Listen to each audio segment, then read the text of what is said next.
ફરી એકવાર સ્વાગત છે આપનું ચટપટ રસોઈ વિથ સોનલમાં। આજે આપણે બનાવશું ચીઝ ગાર્લિક કુલચા। એના માટે મેં લીધો છે મેંદાનો લોટ, જે વજનમાં 400 ગ્રામ જેટલો છે। એમાં આપણે નાખશું સ્વાદ પ્રમાણે મીઠું, 1 નાની ચમચી ખાંડ, 1 મોટી ચમચી તેલ, બેકિંગ પાવડર અને મોટી ચમચી ભરીને દહીં। એ બધી વસ્તુ હવે આપણે લોટમાં નાખી દઈશું અને પછી ઢીલોય નહીં અને કઠણાય નહીં એવો લોટ બાંધશું અને જરૂર પ્રમાણે પાણી આપણે એમાં એડ કરતા જશું। આ લોટ કેવો છે કે 3 in 1 જેવું છે। આ લોટમાંથી તમે સિમ્પલ રોટી બનાવી, ફુલકા રોટી બનાવી શકો અને એના ઉપર બટર લગાડી અને સર્વ કરી શકો કોઈ પણ પંજાબી શાક સાથે। અને આ જ લોટમાંથી આપણે જે છોલે સાથે ભટુરા બનાવીએ ને એ આ જ લોટ હોય છે બાંધેલો। અને આપણે ઓલરેડી ચીઝ ગાર્લિક કુલચા તો બનાવીએ જ છીએ। અને અત્યારે મેં છે ને આની જોડે મેં પનીર ભુરજી બનાવી છે। પનીર ભુરજીની રેસીપી ઓલરેડી મેં અપલોડ કરી દીધી છે। જો હવે લોટ બંધાઈ ગયો છે, તેલ થોડું નાખ્યું છે અને હવે થોડુંક એને કૂણવી અને આપણે રાખી દેવાનું છે 4 કલાક માટે રેસ્ટ માટે। હવે જો ડબ્બામાં પેક કરી અને હું રાખી દઉં છું। હવે આપણે આમાં જે સ્ટફિંગ રેડી કરવાનું છે ને તો એમાં લીધા છે મેં 7 થી 8 જેટલી લસણની કળી, 4 ક્યુબ છે ચીઝના, 2 લીલા મરચાં, 2 ચમચી ભરીને કાળા તલ ને 2 મોટી ચમચી જેટલી કોથમરી અને ઉપર લગાવવા માટે બટર। હવે જો આ સ્ટફિંગ તૈયાર થઈ ગયું છે, એમાં મેં ચીઝ ખમણીને નાખ્યું હતું અને લીલા મરચાં અને લસણના એકદમ બારીક ટુકડા કરી અને બધું મિક્સ કરી નાખ્યું। હવે જો લુઓ મેં ફેલાવી દીધો છે, એની અંદર આપણે થોડું સ્ટફિંગ નાખશું।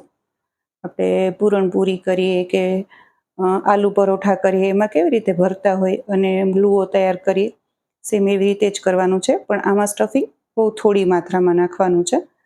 જો આપણો લુઓ રેડી છે। હવે આપણે એકદમ હળવા હાથે એને વણી લેશું।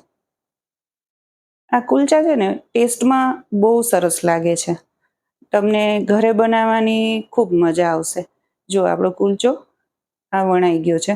હવે એના ઉપર આપણે થોડી કોથમરી અને પછી કાળા તલ છાંટી દઈએ અને એના ઉપર ફરીવાર આપણે 3 થી 4 વાર વેલણ ફેરવી દઈએ, જેથી કરીને એ બધી વસ્તુ પ્રોપર એમાં ચીપકી જાય। અને કુલચાને છે ને આપણે નોનસ્ટિક તવામાં કરવાનું છે। એમાં છે ને હું નમકવાળું પાણી છટકોરું છું। આ જે સફેદ સફેદ દેખાય છે ને એ નમકવાળું પાણી છે ને એના લીધે દેખાય છે। એનું પ્રોપર આપણે કોટિંગ કરવાનું છે। અને કુલચા છે ને એને કેવું છે કે રોટલીની જેમ સાદી રીતે બનાવવાનું નથી, એને પ્રોપર ચડવા દેવાના છે। પ્લસ આમાં લસણ છે એટલે જરાય કાચું ન લાગવું જોઈએ। જો આ કુલચા છે ને નીચેની સાઈડ આપણે પાણી મેં લગાડી દીધું ને પાણીવાળો ભાગ છે ને એ લોઢી ઉપર ચીપકી જાય અને પછી ધીમા હાથે આંગળાથી થોડુંક એને પ્રેસ કરી દેવાનું। પ્રેસ કરી અને પછી એના ઉપર આપણે લીડ ઢાંકી દઈએ ને ચડવા દઈએ સ્લો ટુ મીડિયમ હીટ ઉપર। હવે આ તૈયાર થઈ ગયું છે। હવે એને આપણે ભઠ્ઠો દેખાડશું। જો એમાંથી ખસકી જાય ને તો આપણે જેમ રોટલીને કેમ ભઠ્ઠામાં નાખીએ એવી રીતે જ એને શેકી લેવાનું। મને છે ને થોડોક નીચેનો ભાગ થોડોક કાચો લાગ્યો એટલે હું ફરીવાર એને લોઢી ઉપર મૂક્યું છે અને એના ઉપર રાખીને થોડીક વાર લીડ રાખી દઈ।